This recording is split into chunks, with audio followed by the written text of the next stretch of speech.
Son las 8 de la tarde. Acabáis de salir del trabajo y entráis a un Mercadona con una idea clarísima en la cabeza. Leche, pan y para casa. 40 minutos después, salís con la cesta hasta arriba, la cartera bastante más vacía de lo que esperabais, y ni siquiera sois capaces de recordar en qué momento cogisteis la mitad de lo que lleváis dentro. Eso no es casualidad, ni es que se os haya ido la cabeza por el camino. Es un sistema diseñado al milímetro, por gente que se dedica exclusivamente a estudiar cómo camináis, hacia dónde miráis primero y en qué segundo exacto bajáis la guardia. Y hay una técnica en concreto, la última de esta lista, que trabaja sobre vuestro cerebro casi igual que lo haría una sustancia adictiva. Os la contamos con calma al final, porque en cuanto la conozcáis, no volveréis a mirar una bolsa de patatas fritas del mismo modo. Bienvenidos a España sin filtros. Hoy os destapamos 15 trucos reales que los supermercados españoles usan a diario para vaciar vuestra cesta de la compra, sin apenas notarlo, repartidos en 4 bloques. Cómo diseñan la tienda pensando en vosotros, cómo secuestran vuestros sentidos, cómo agotan a vuestro cerebro hasta rendirlo, y lo que la etiqueta nunca os cuenta del todo. Empecemos por la base de todo el negocio. Puede sonar raro, pero un supermercado no vive de venderos comida. El margen que deja un litro de leche o una barra de pan es minúsculo, apenas unos céntimos por encima del coste de producirlo. Si las cadenas dependieran solo de eso, muchas ya habrían cerrado hace años. El negocio de verdad está en algo que casi nadie mira: el alquiler del espacio dentro de la propia tienda. Las marcas pagan por ocupar las mejores posiciones en la estantería. Exactamente igual que un negocio paga más por un local en una calle con mucho tránsito que por uno escondido en una calle secundaria. Cuanto más visible el punto, más caro el alquiler que la marca pone sobre la mesa. Así que, cuando cogéis una caja de cereales que os queda justo delante de la cara, en el fondo no la elegisteis del todo vosotros solos, y eso nos lleva al segundo truco, uno de los más estudiados del sector: la zona dorada. Es la franja exacta a la altura de vuestros ojos, y ahí es donde las marcas se pelean por colocar sus productos, porque saben que es lo primero que veis y lo que más fácil cae en el carrito sin pararos a comparar. En Mercadona, concretamente, pasa algo curioso que ya han señalado varios análisis del sector. La marca propia más barata, la de Hacendado, casi nunca ocupa esa franja de oro. Suele estar más abajo, cerca del suelo o más arriba, casi rozando el techo, donde hace falta agacharse o estirar el cuello para dar con ella. La próxima vez que entréis a comprar, mirad primero arriba y abajo antes de coger lo que tenéis justo enfrente. Ahí, en las baldas menos cómodas, suele esconderse la opción más barata para exactamente el mismo producto. Truco número 3. Los productos básicos, como la leche, el pan o los huevos, casi nunca están cerca de la puerta de entrada. Están al fondo de todo, en la esquina más alejada de la tienda. Para llegar hasta ellos, tenéis que atravesar pasillos enteros de cosas que ni siquiera estaban en vuestra lista. Cada paso extra dentro del súper es, literalmente, una oportunidad más de que algo os llame la atención por el camino. Y cerramos el primer bloque con los carritos gigantes. No siempre fueron tan grandes como los que veis hoy. Con el paso de los años, muchas cadenas los fueron agrandando poco a poco, y no fue precisamente por comodidad vuestra. Cuando lleváis un carrito enorme medio vacío, el cerebro interpreta ese espacio libre como si os faltara algo por comprar, aunque ya llevéis más de lo que teníais pensado al entrar. Una experta en neuromarketing lo explicaba hace poco hablando exactamente de Mercadona. El tamaño del carrito puede empujaros a gastar bastante más de lo planeado, solo por esa sensación de vacío que el cerebro siente la necesidad de llenar. Si vais a por poca cosa, coged una cesta en vez del carrito grande. El espacio que tenéis delante es, casi literalmente, una invitación silenciosa a seguir metiendo cosas. Así que ya veis el patrón del primer bloque. La tienda entera, desde la estantería hasta el propio carrito que empujáis, está construida para que recorráis más, veáis más y decidáis menos por vosotros mismos de lo que creéis. Ni un solo pasillo está colocado al azar. Cada esquina se pensó antes en un plano, con un objetivo muy concreto detrás. Y esto es solo el principio. Si el primer bloque jugaba con dónde miráis, este juega directamente con lo que oléis, veis y escucháis sin filtro.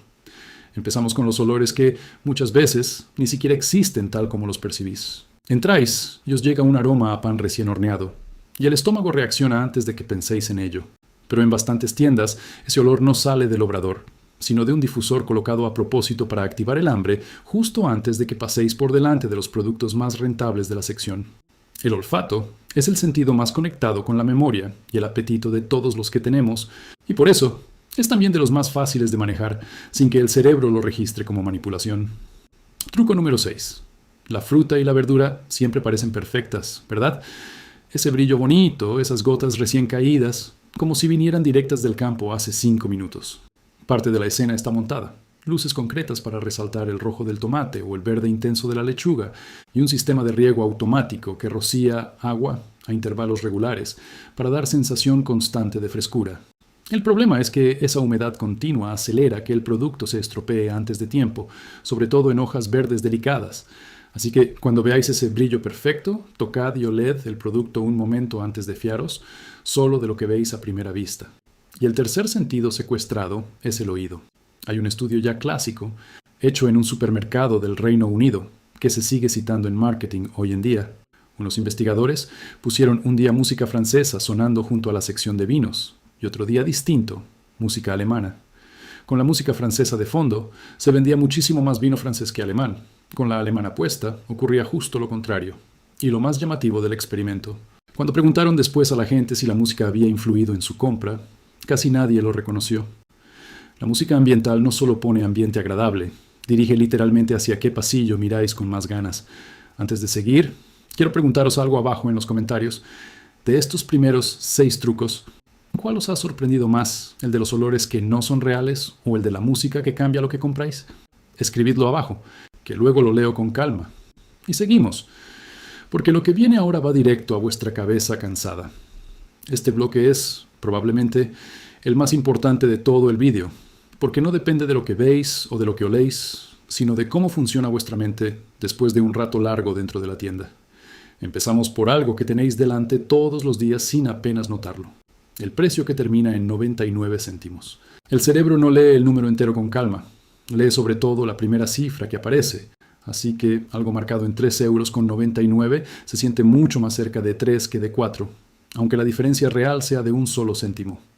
Es una técnica de fijación de precios, estudiada desde hace décadas dentro de la psicología del consumo, y por eso casi nunca vais a encontrar un cartel con un número redondo en toda la sección de alimentación, relacionado directamente con el dinero. Hay un truco que pocas veces se cuenta en voz alta.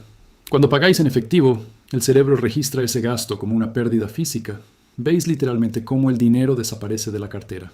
Con la tarjeta, ese dolor psicológico se reduce muchísimo, porque no hay ningún billete tangible que se vaya de vuestras manos. Varios estudios de comportamiento del consumidor han encontrado el mismo patrón una y otra vez. Se compra con más soltura y se añaden más caprichos de última hora, cuando se sabe de antemano que se va a pagar sin billetes de por medio. Y aquí conviene pararse un momento en algo que conecta directamente con la vida de cualquier familia española. La compra semanal sigue siendo, para muchísimas casas, ese ritual del sábado por la mañana, carrito lleno, lista a medio escribir en el móvil, y muchas veces algún peque tirando de la manga pidiendo algo de un estante que le queda justo a su altura. Es precisamente en esa compra larga y relajada, sin prisa, donde más trucos de los que ya hemos contado se activan a la vez, porque más tiempo dentro de la tienda significa un cerebro cada vez más cansado, y un cerebro cansado, sencillamente, decide peor. Comprar parece una tarea sencilla, pero cada elección entre marcas, tamaños y precios distintos es, en el fondo, una pequeña decisión. Tras un buen rato dando vueltas, la mente empieza a agotarse de verdad, igual que un músculo después de mucho esfuerzo seguido. Al entrar, comparáis con calma y leéis etiquetas. Pasado un buen rato, el cerebro busca atajos, y ahí aparece ese famoso total. Me lo merezco, delante de una bandeja de bollería. Las cadenas lo saben, y por eso los productos más golosos suelen aparecer en la segunda mitad del recorrido pensado por la tienda, justo cuando más cansados estáis. Con la guardia ya baja, entra el siguiente truco. La escasez fabricada a propósito. Si veis solo 2 paquetes de algo en la balda, en vez de la estantería llena de siempre, el cerebro interpreta enseguida que ese producto se está agotando.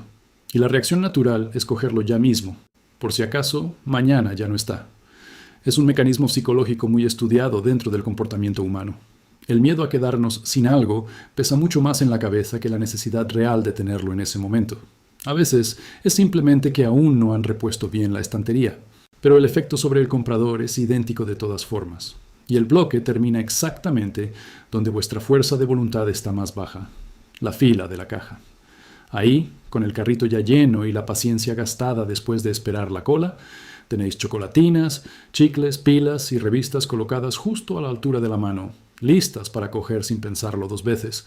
Son productos baratos, de decisión rápida, pensados para ese momento exacto en el que ya creíais que la compra estaba terminada. Nadie sale de casa pensando, hoy voy a comprar una chocolatina en la caja. Y aún así, esa franja estrecha junto al cajero es una de las zonas más rentables de toda la tienda. Y si vais con niños, esa misma franja se convierte en el último asalto del día. Justo cuando pensabais que ya habíais dicho basta en el pasillo de los cereales, aparece otra tanda de chuches a la altura exacta de sus manos, en la única cola de la que no os podéis escapar.